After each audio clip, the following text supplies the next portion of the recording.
Hi everyone, it's Miss Kate. And Miss Hazel.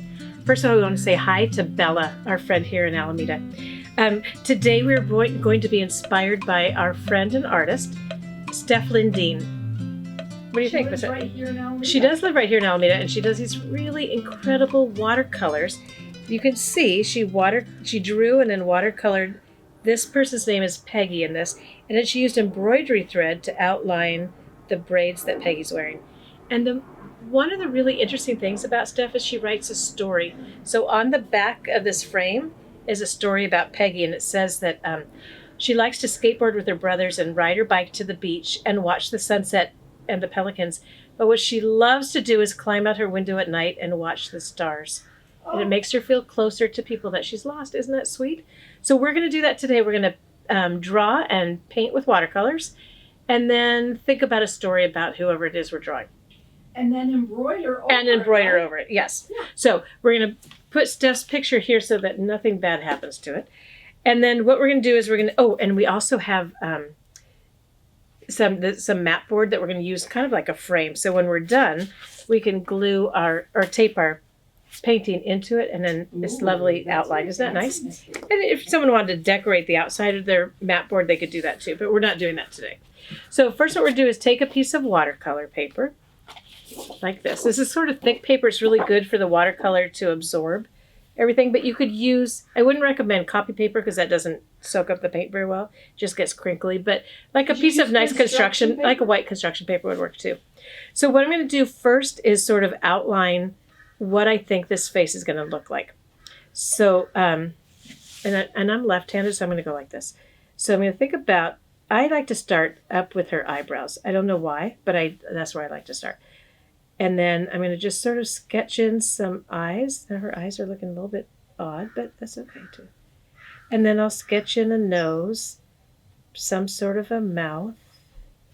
And then I'm going to think about her hair. So I'm actually going to do one that I've already sort of done, but I'm going to so if you can see this, the hair is a little bit kooky, but just sort of a scribble hair. And then Stef made hers on a really little piece of paper. She did. I think that for us, using a bigger piece is just going to be a little bit easier. Use whatever you like. Yes. If you're comfortable using a smaller one, but I think we're going to go with a bigger one.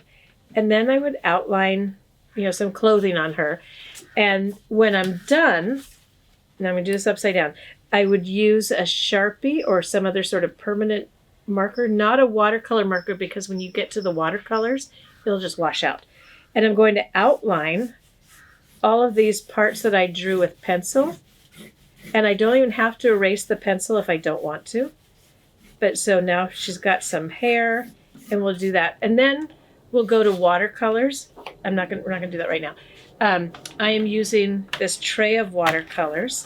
You could use liquid watercolors, but today we're using a tray. So I can pop out. Most watercolors come with a really nice little watercolor brush. And when I painted this friend, I decided to give her kind of orange reddish hair.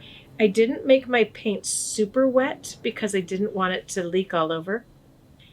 Anyway, so here's my person. Now she's dry, and now I came back and I started using embroidery thread. So we're going to go there. I'm going to close up my paint set. I'm going to take my embroidery needle that had some purple string on it. It's purple thread. I'm going to take a piece of pink and cut that off. Put it into my needle. We're using big eye needles because it's much easier to, of course, now I can't do it. It's much easier to thread with a big eye needle, even though I'm having trouble with it right now. I was so good just moments ago. Why can't I get this in?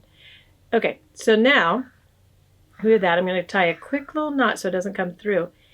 And what I discovered when thinking about Stef's work was that starting from the back and poking in it was a hard time for me to get right where I wanted to be. So what I did was I held it up to the light and I drew a pencil line where I wanted to do my embroidery and started from the back. So I'm going to poke through my paper, pull it out to where the knot is, and then I can go down in and out So you can see, sorry, is that better if I do it this way?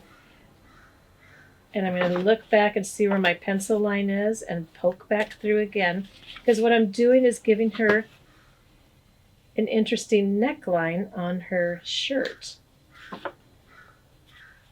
So Gonna you go could all the way sew a around. bow in her hair, or you could put a necklace on her, or Yeah, maybe you want some to- earrings. Some earrings, or maybe you want to like do her eyelashes. Maybe you even want to embroider her eyes. I don't know. You could do almost anything. And it doesn't have to be just one person. Maybe you're doing a person and his or her animal, or I don't know, kind of anything. It's just use your imagination of what you want to do, and then we're going to think about what kind of story. Now, it probably would have been smart to think of a story ahead of time, but I didn't think of a story about Oh. this one. But I think that her name is Claire, and Claire is a teacher. She teaches kindergarten. And she has lots of really great students, and she loves her students so much. She comes up with really good ideas of things that she can do with them every day. And they really like seeing their teacher, Claire.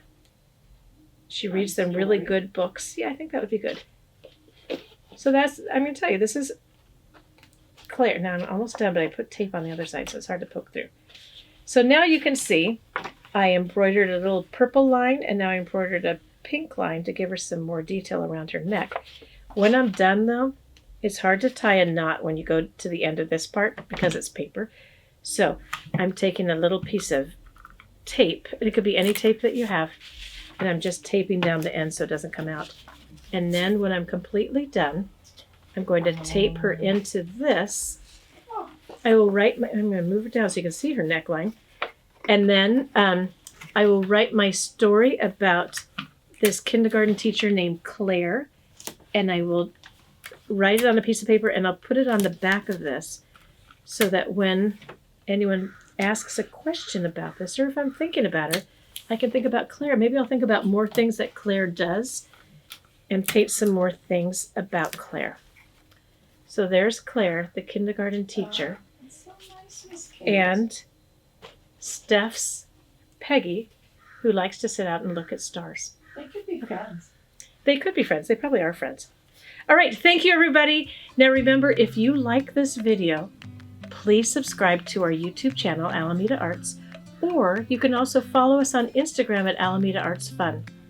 Whatever the case, hope you come back soon and see what else we're doing. Thanks for joining us. Bye, guys. Bye.